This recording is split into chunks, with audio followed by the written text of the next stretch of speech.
finance, a la shmup. What are assets under management?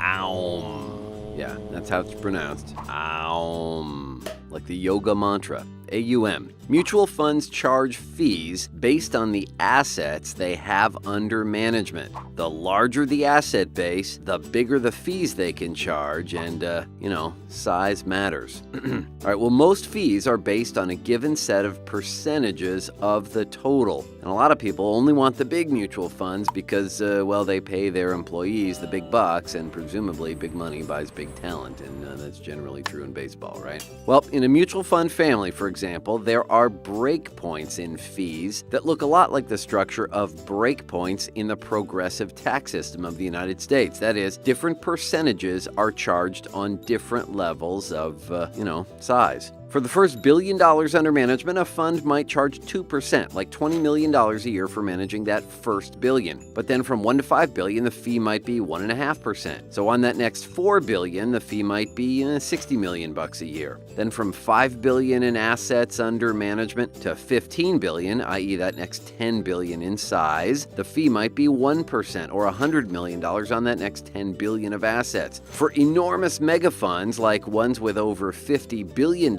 in assets, well, the fee on that last dollar might be just 1/3 of 1% or less. And that fee structure creates a wonderfully stable revenue base to the fund manager. Why?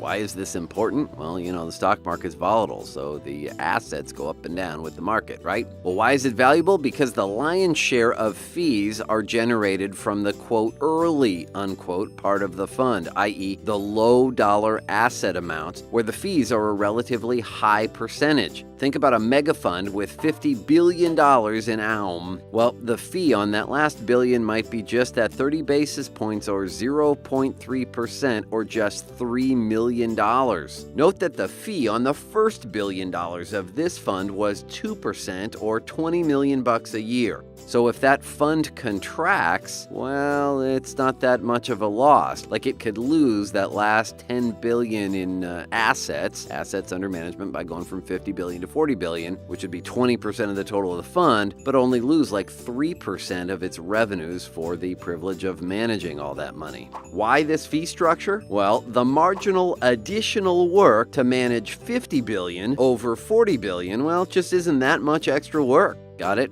So that's how assets under management generally work at big mutual fund families, and that's the lion's share of actively managed money, at least today, in this country. So yeah, while the fund manager sits back and collects those glorious fees, well, she can be at one with the universe and keep chanting that Aum as she collects her fees. Say it with me, fee collecting.